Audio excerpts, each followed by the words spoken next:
श्रोताओं, काव्य मंजरी 58 पर आपका हार्दिक अभिनंदन है।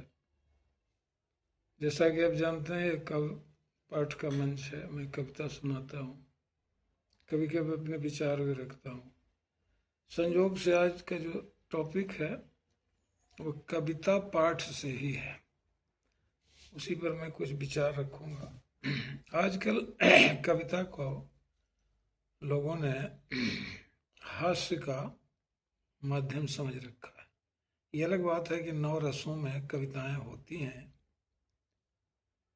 तो रसराज श्रृंगार में ज़्यादा कविताएं, रीतिकाल की ज़्यादा कविताएं रसराज श्रृंगार में थी। तो जो कविता के 3 गुण होते हैं, माधुर्य है, प्रसाद है, ओज है। जो 9 भाव हैं, श्रृंगार है, वीर रस है, या फिर जो हास्य रस है, या ये विभत्स है, इस तरह से 9 भाव, 9 रस हैं, 9 भाव हैं। तो इसमें हास्य रस भी एक है।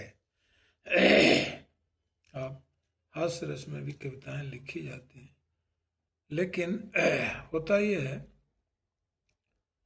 कि हास्य की जो कविताएं होती हैं उसमें 2 ही टारगेट होते हैं, एक नेता और एक औरतें।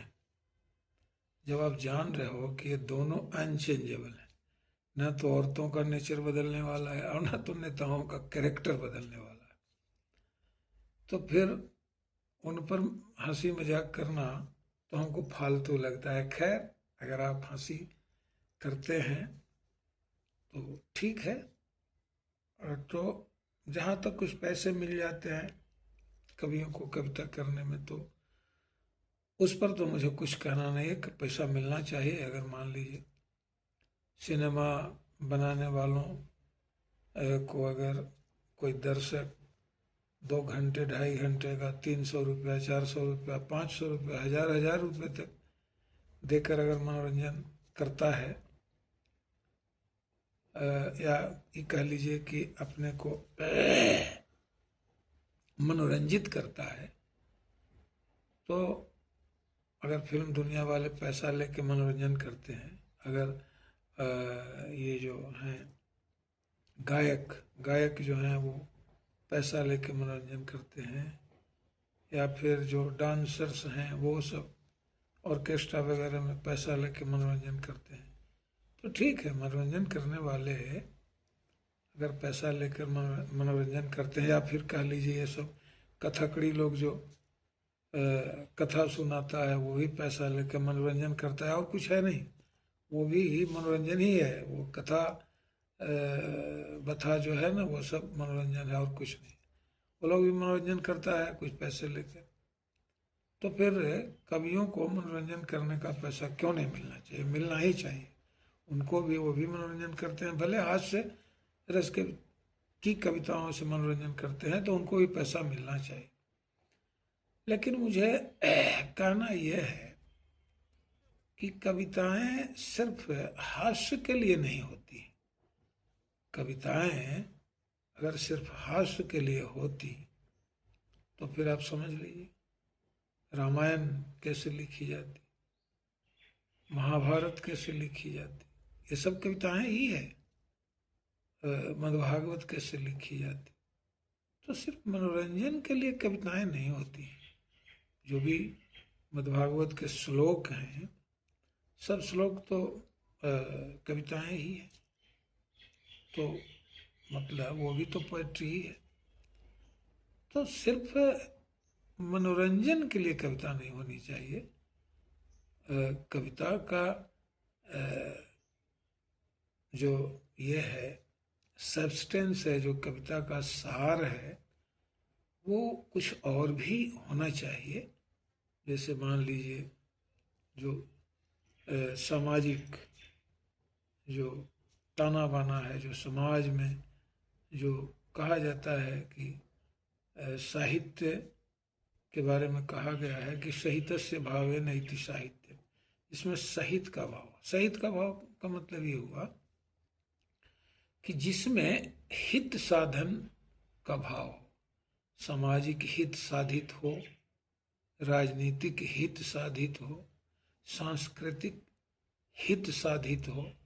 अगर हित साधना नहीं है, उसमें हित अगर साधित नहीं होता है, अगर कल्याण, समाज का कल्याण, राजनीति का कल्याण, संस्कृति का कल्याण अगर नहीं होता है तो साहित्य नहीं है। और सिनेमा भी एक साहित्य है, कविता भी साहित्य है, ये जो कथा सुनाते हैं ये सब भी साहित्य के ही श्रेणी में है। तो साहित्य का लक्ष्य होना चाहिए कि उससे कोई न कोई मानव समाज का कल्याण हो, राजनीतिक विचारों का कल्याण हो, राजनीतिक व्यवस्था का कल्याण हो। तो जब तक आप कोई राजनीतिक विषय नहीं उठाते हैं, कोई सामाजिक जो बुराइयां हैं उन पर अगर आप कविता नहीं करते हैं, जो राजनीतिक बुराइयां हैं उन पर कविता नहीं करते हैं, जो संस्कृति में पराभव देखने को मिल रहा है, यानी पतन, सांस्कृतिक पतन जो देखने को मिल रहा है, उस पर कविता अगर न करते हो तो फिर सिर्फ हंसाने के लिए कविता नहीं होती। कविता हंसाने के लिए भी होती है, लेकिन सिर्फ हंसाने के लिए ही नहीं होती। मेरा ये कहना है, कविता आप लिखते हैं तो अच्छी बात है, लेकिन कविता सिर्फ और सिर्फ मनोरंजन के लिए ही नहीं लिखी जाती है। कविता का कुछ और भी उद्देश्य होना चाहिए। कविता का उद्देश्य होना चाहिए समाज में जो बुराइयां हैं उनका परिमार्जन हो, जो राजनीतिक बुराइयां हैं उनका परिष्कार हो, उन्हें परिष्कृत करे कविता।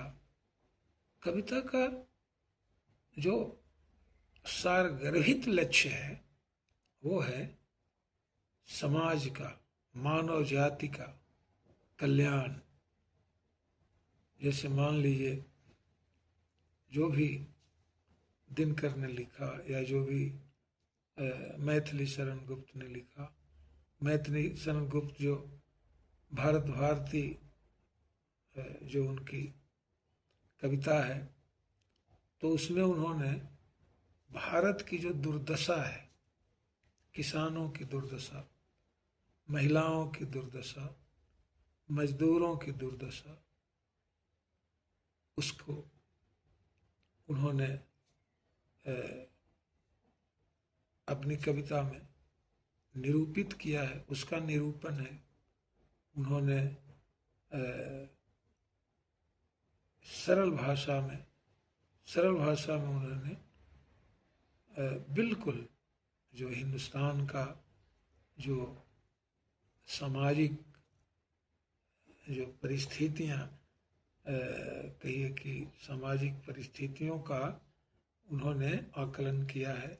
किस तरह घर परिवार में महिलाएं रहती हैं, किस तरह से उनकी दुर्दशा है। तो इस तरह के जो ये हैं, जो विषय हैं, इस तरह की जो विषय वस्तु है, कविता इस पर होनी चाहिए। और तब कविता को कोई मतलब है।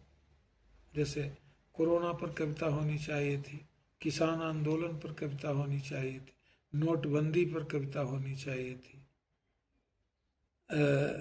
ये जो मान लीजिए संसद में जो ये नौटंकी होती है, संसद को नौटंकी बनाकर रख दिया है, इस पर कविता होनी चाहिए थी।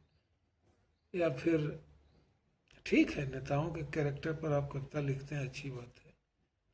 महिलाओं के ऊपर भी, उनके नेचर पर जो आप कविता लिखते हैं, स्वभाव पर जो कविता लिखते हैं, ठीक है, वह भी चलेगा। लेकिन और भी इससे इतर भी विषय हैं, उन पर भी कविता होनी चाहिए। मैंने कहने का मतलब है कि कविता आप लिखते हैं तो कविताओं का उद्देश्य थोड़ा उदात्त होना चाहिए। ऐसा नहीं कि उसका उद्देश्य सिर्फ हंसाने के लिए या सिर्फ मनोरंजन करने के लिए। तो ये तो आप समझिए पैरोडी है, कविता नहीं है। सिर्फ आप मनोरंजन करने के लिए अगर कविता लिखते हैं, सिर्फ हंसाने के लिए कविता लिखते हैं, तो वो कविता का उद्देश्य पूरा नहीं होगा। कविता का उद्देश्य यह नहीं है। कविता होनी चाहिए, लेकिन उसका जो विषय है, उस विषय पर कविता होनी चाहिए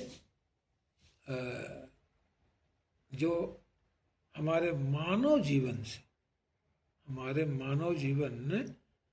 से जो बहुत ही सरोकार रखता है, जो विषय हमारे जीवन से बहुत ही सरोकार रखते हैं, उन विषयों पर, जैसे समाज है, राजनीति है, अर्थव्यवस्था है, ये सब हमारे जीवन से बड़े ही सरोकार रखते हैं। जो हमारी संस्कृति है, जो हमारे जो ये मान लीजिए कई तरह के जो धर्म हैं, धर्म की अलग परिभाषा आज दी जा रही है, कविताएं इन पर होनी चाहिए। धर्म की परिभाषा ऐसी दी जा रही है कि जिसमें सिर्फ पाखंड ही भरा जा रहा है, सिर्फ पाखंड, वही धर्म है। तो वहाँ उस पर कविता अगर करते हैं, पाखंड पर कविता करते हैं, ढोंग पर कविता करते हैं, तो वो ठीक है। लेकिन सिर्फ हंसाने के लिए, कविता का उद्देश्य सिर्फ हंसाना नहीं है। तो मुझे कहना ये है, जो कविता लिखते हैं उनसे कहना ये है कि हंसाइए भी जरूर, लेकिन कुछ वैसे भी सब्जेक्ट पर कविता लिखिए जो देश हित में हो, जो देश की जो समस्याएं हैं, जो हमारे सामने जो समस्याएं हैं, बेरोजगारी पर कविता लिखिए आप। जो ये है, जो बच्चे हमारे बेरोजगारी के तनाव में सुसाइड कर लेते हैं, इस पर कविता लिखिए। जो बच्चे हमारे ये झूठे प्यार के चक्कर में जो अपना जीवन बर्बाद कर लेते हैं, इस पर कविता लिखिए। जो हमारे